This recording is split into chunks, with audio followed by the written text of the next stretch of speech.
ఈ వీడియోలో మనం ఒంగోలులో ఉన్న గవర్నమెంట్ మెడికల్ కాలేజ్ గురించి అయితే మాట్లాడుకుందాం. Welcome to Edunine career guidance, Josh innovations private limited, Edunine overseas consultancy. మనకి గతంలో చాలా కాలేజెస్ పేర్లు ఎలా ఉండేవంటే Rajiv Gandhi institute of medical sciences, RIMS Ongole, RIMS Kadapa అలా ఉండేవి.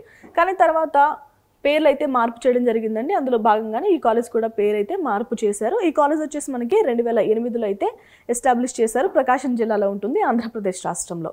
రైట్, ఇక ఈ కాలేజ్ వచ్చేసి గవర్నమెంట్ ఆఫ్ ఆంధ్రప్రదేశ్ చేతుల మీదుగా అయితే ఏర్పాటు చేయబడిన కాలేజ్.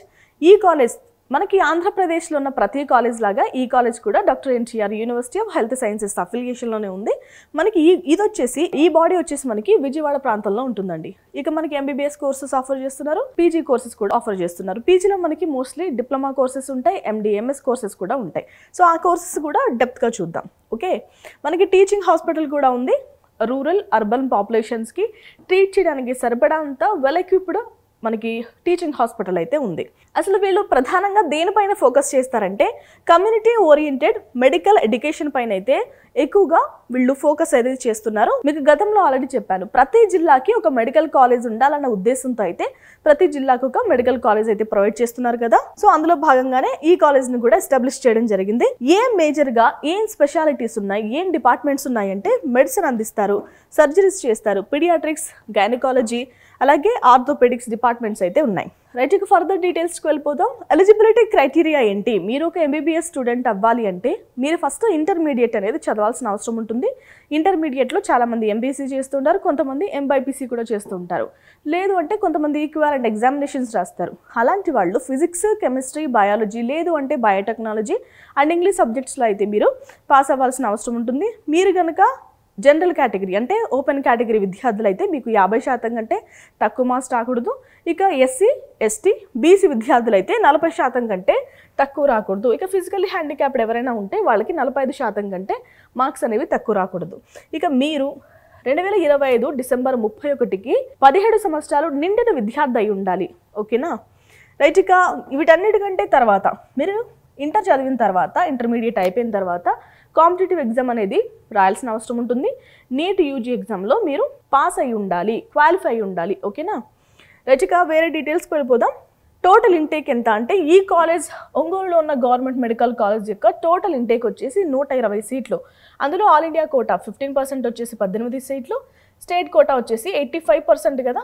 85% 120లో అంటే 120 సీట్లు. ఓకే, రైట్, ఇక ఫీజెస్ గురించి మాట్లాడుకుందాం. ట్యూషన్ ఫీజు వచ్చేసి 10,800 నుంచి 15,000 వరకు అవుతుంది. యూనివర్సిటీ రిజిస్ట్రేషన్ ఫీజు వచ్చేసి 10,650. అలాగే స్పెషల్ డెవలప్మెంట్ ఫీజు వచ్చేసి 5,000 నుంచి 6,000 వరకు అవుతుంది. ఇక టోటల్ ఫీజు ఎంత అవుతుంది ఫస్ట్ ఇయర్లో అంటే 26,000 నుంచి 30,000 వరకు ఖర్చు అవుతుంది. ఓకేనా?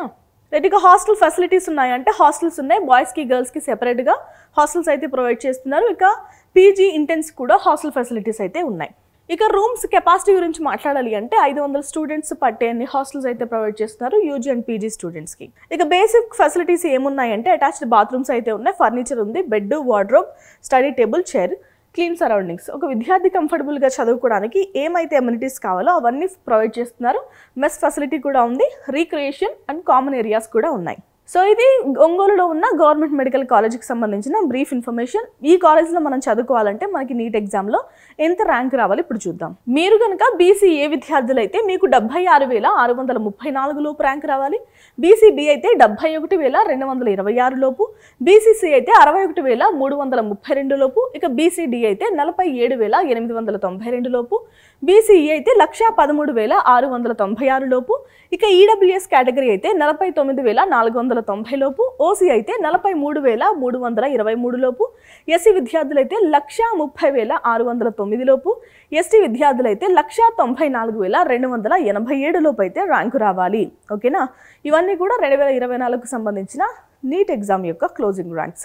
ఈ ర్యాంక్స్ లోపు మీ క్యాస్ట్ ఆధారంగా మీకు ర్యాంక్స్ వచ్చినట్టయితే మనం ఒంగోలులో ఉన్న గవర్నమెంట్ మెడికల్ కాలేజ్లో అడ్మిషన్ పొందడానికి అర్హులన్నమాట. ఓకేనా? సో ఇది వాళ్ళ వీడియో అండి. మరొక కాలేజ్తో మళ్ళీ కలుద్దాం. నమస్తే.